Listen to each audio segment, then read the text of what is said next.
After spending 2 days in Macau, which is one of the special administrative region of China, we are heading back to Hong Kong Island through the famous ferry, the Turbojet. As you could see that the workers of Turbojet are just trying to anchor the ferry to the terminal. So I welcome everyone to yet another episode of Discovering World. Today we are going to explore the Hong Kong Island and also walk through the longest outdoor escalator system. So let's get into the video. Actually, the Turbojet is a brand of Shontak China, which is a travel ship management company, which is the first to provide round-the-clock jet foil service and has about 50 years of shipping experience. So actually, this company has successfully maintained leadership position in the Hong Kong-Macau route for over 5 decades.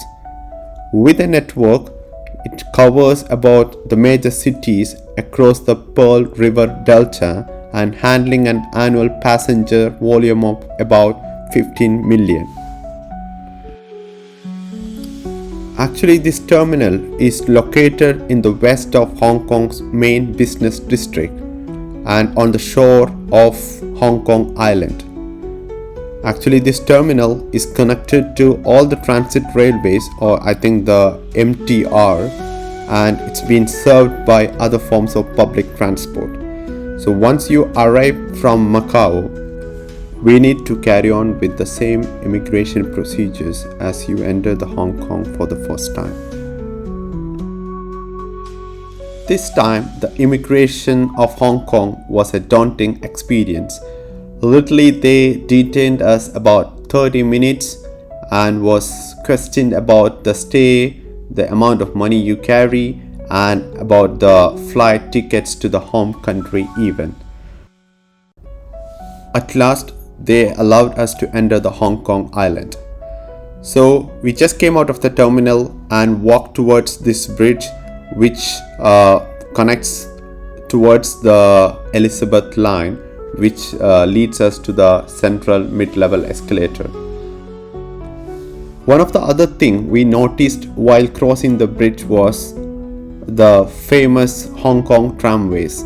So there are a lot of tram we could literally see from the bridge. So they have been operating since 1904 and it's been operated electrically.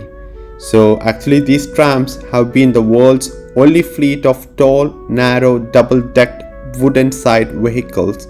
But recently there have been some sort of innovation. Now they produce trams which are made up of aluminum metal alloys for improved operation and like longer sustenance. Now we are heading towards the Central-Mid-Level Escalator System, which is one of the longest outside escalator system in the world. So I'll just tell some brief history about it. So in 1841, when the British came here, the Central was an uninhabited hillside. So then warehouses and offices were built along the Queen's Road, and since then the Central has remained to be the commercial heart of the city. So the district was usually called as Victoria in English, but later it is known as Chung Wan, which means the middle bazaar among the Chinese. So the name Chung Wan stuck, and that's how the name Central came about. Actually, this mid-level escalator opened on 15th October 1994. It's about 800 meters, that's roughly about 2,600 feet, and it is one of the longest outdoor covered escalator system in the world. So actually you could see that this escalator runs downhill from around 6 o'clock in the morning to 10 o'clock in the morning, and it goes uphill from 10 o'clock to midnight daily. There are roughly about 18 escalators and 3 inclined travel ladders. Pedestrians traveling in the opposite direction will make use of the adjacent stairs and footpath. One-way travel is about 25 to 30 minutes, and I could not imagine climbing up the hill without these escalators. The height from bottom to top is over 135 meters. At many occasions, the escalator would get awfully close to the adjacent buildings, and sometimes escalator pedestrians can make direct eye contact with the people inside the building.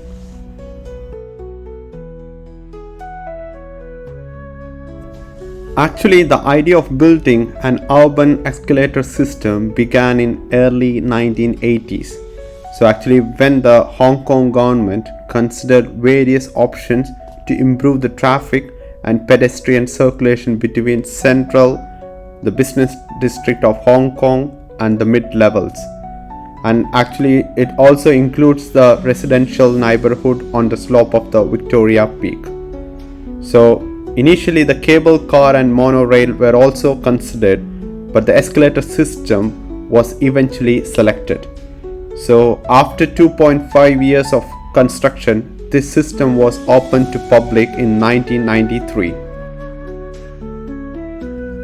The escalator soon became popular among residents and office workers in the central and lead to dramatic gentrification of the surroundings. So buildings along the escalator system were torn down for new apartments. Small shops were replaced by bar and upscale restaurants. So it's all together created a vibrant entertainment district that we now call it as Soho. So for both good and bad, the Central-Mid-Level Escalator has been a major catalyst that wipes out the old Central, and on the other hand, the convenience it brings to people who live in this area has become an inseparable part of their daily routine. Moving up the hill on the Central-Mid-Level Escalator is a pleasant way to experience the urban scenery of Hong Kong. So from vibrant city scenes to quiet residential neighborhood, the escalator journey offers the visitors a continuous sequence of moving pictures.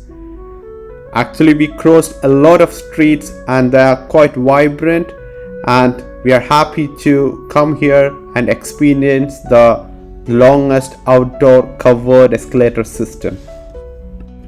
The higher the escalator reaches, the more the residential the scenery gets. The escalator system starts from the Cochrane Street, which is one of the hilly streets going uphill from Queen's Road Central. Today, the junction of Cochrane Street and the Queen's Road Central is where the Central-Mid-Level Escalator begins to climb uphill. One of the other thing which is worth mentioning about the system is they are the best way to try tons of food.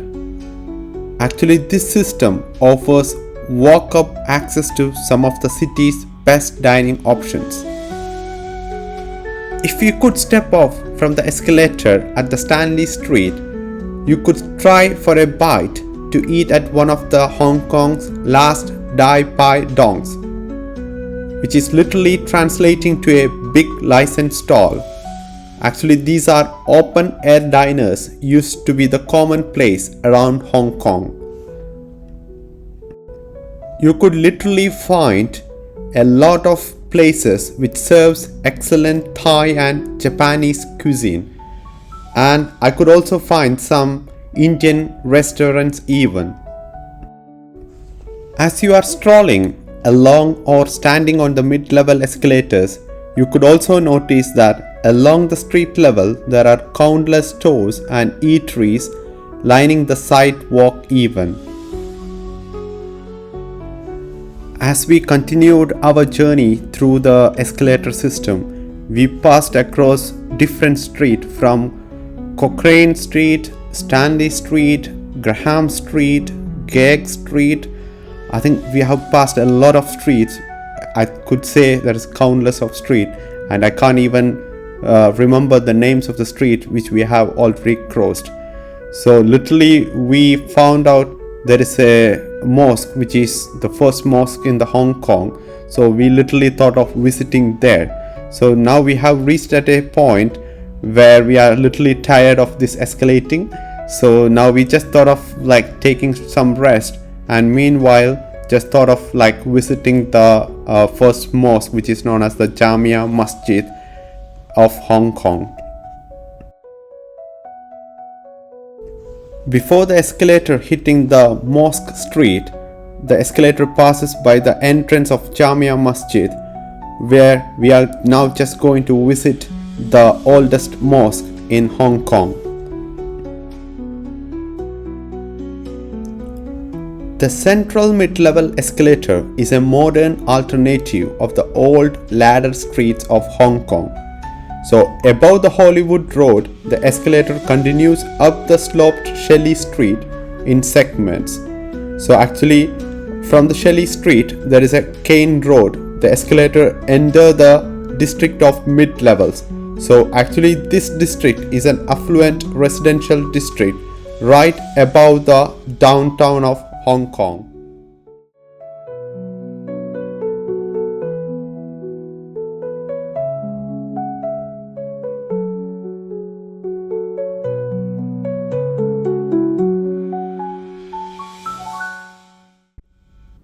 Now we are heading towards the entrance of Jamia Masjid, which I already mentioned as the oldest mosque of Hong Kong.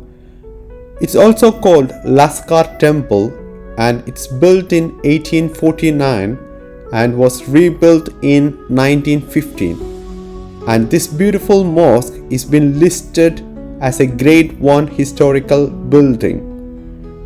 So it's built in the early 20th century. The 3-story building offered free accommodation to the mosque worshippers.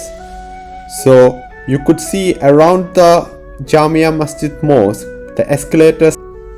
Actually, this mosque is more than just a place of worship.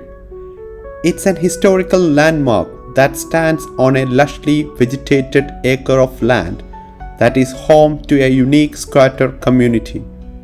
It's a testament to the long history of Muslims in Hong Kong, and it's a retreat from the crush of city life where anyone, Muslim or not, is welcome. A mosque has stood on the Shelley Street since 1850, and it served Muslim merchants from as far as Oman and Iran. Muslim Indian soldiers in the British military and the Muslim sailors known as Lascars, a word that came to English via the Persian and Portuguese. So the Lascars worked as servants on British ships, and when they docked in Hong Kong, they made their way uphill to pray at this mosque. So in 1915, Bombay-born merchant Haji Muhammad Isaac Elias paid for the mosque to be completely rebuilt in its current form. And it actually has a prayer hall and a minaret and an arched entrance and a window that recalls Islam's Arab heritage. The building is painted in a green, which is a shade of a mint ice cream. So the mosque was joined in 1929 by a 3-story hostel for Muslim travelers, which was opened in a ceremony by the Captain Superintendent of the Hong Kong Police, who praised the Muslim community for its charitable work. The mosque is quiet most of the time, with the stray cats and tourists roaming the property. And we could also see some laundries hanging out to dry outside the squatter's house. And I think most of the congregants are Pakistani office workers who take the escalators up from the central, and often only on Fridays or on the Islamic holiday. After the Japanese invaded Hong Kong in 1941, Muslim families took shelter in the hostel to escape the Allied bombing. They never left, and eventually the mosque gardens were filled up with small houses that are still home to around 50 families. We were fortunate to meet one of the inmates of that building, and he is the coach of an hockey club team of Hong Kong. We talked about the Hong Kong and learned a lot from him. And literally we are finding it difficult to reach back the Peak tram station where we could head towards the Victoria Peak. He offered and booked a Uber ride to take us to the Peak tram station. I could say that he was so kind and we really enjoyed the time we spent with him. So now it's the time to head towards the Peak tram station. So actually I'm winding up this video here and will continue from here in the next week. So hope you all enjoyed the video and kindly share and subscribe, and if you have got valuable comments, just don't forget to put it in the comment box. So we'll be so happy to help you if you have got any questions regarding the travel to Hong Kong. So until we see you next week, it's me, Abil and Hannah signing off. Take care. Bye.